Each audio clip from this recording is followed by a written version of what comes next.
give me an idea kind of what the emotion is like right now. I'm fine. You know, losing happens. Every great champion loses. I've lost before. You know, and if I've I lose in the gym. So I'm fine. I'm more upset about the injuries. But other than that, I'm okay. What do you mean the injuries? I think I tore my right LCL and then my right foot might be broken. So. Do you know at what point in the fight that happens? I think the right LCL probably happened in the second or third round. I remember we were scrambling, and I maybe shot, and then he kind of like pushed me over, and I rolled over my right knee, and I was like, I felt the pop, and I was like, oh, there goes the right LCL, fantastic. And then the foot, that's just from just kicking and kicking and kicking and kicking. What do you think about the fight? I mean, I know you want to go back and review, but what was the difference tonight between the first time around? Was it something he did? Was it something with you? What was it? The first time, you know, we just fought. Like, it was just fighting. But this time, he was more patient. I can hear his corner just saying 2 minutes, like 3 minutes, 4 minutes. And I can feel each time he would get a takedown, he would just hold. It wasn't like he postured past my guard, you know, got a submission game going on. It was more him just holding me, not me getting off my back, start moving his weight. But just him literally being patient, him not crossing the distance. I'll throw the leg kick, then he'll get off 3 shots, and then I'll block him. It wasn't like nothing landed significantly.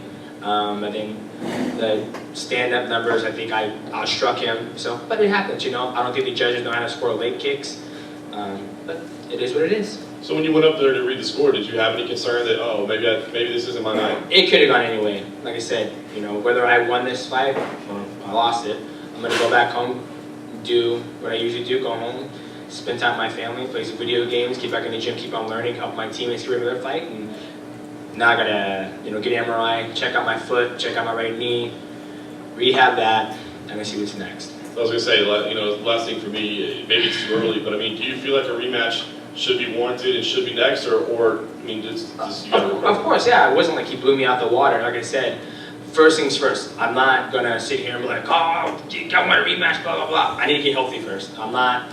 My health is number one, and I'm not gonna, you know, sign a contract if I can't get through an 8-week of training camp to get ready for a fight. So first things first. I get home, get an MRI on my knee, my foot, see what the damage is, get that healed up, start training, go from there.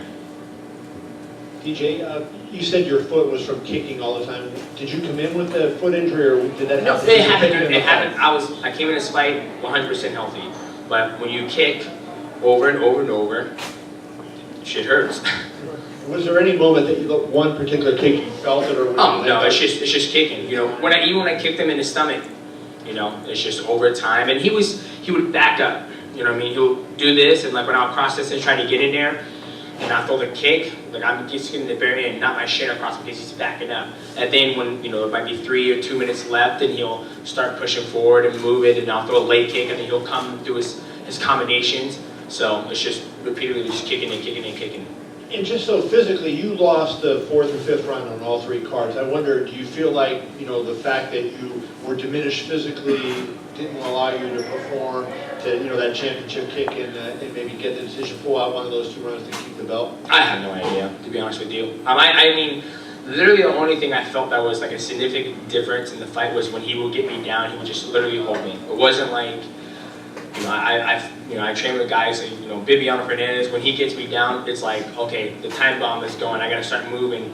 For him, when he got me down, it was like, he would hold me, and that's what I was able to do. Each time he took me down, I was able to roll and throw him off me because he's just holding, he's not, you know, trying to do a submission game, if that makes sense.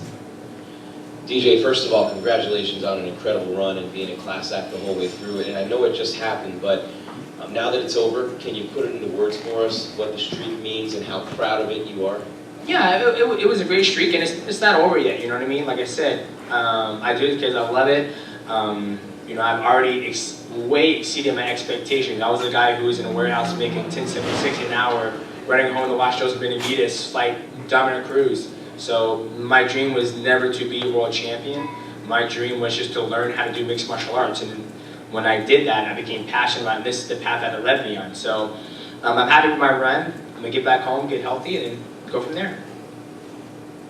Hi, Demetrious. Again, as Jim echoed, congratulations to you on a successful run. You know, one of the most successful champions we've seen in the UFC's history. You put an entire division on your back and carried it for many years. as people look back on this, what is the one thing you want them most to remember in years that pass from now about this legendary run you've had? Just the consistency I had, how I was able to adapt to different fighting styles, and how I was, each time I won and I defended my belt, how humble I was, and even in defeat, I'm very humble.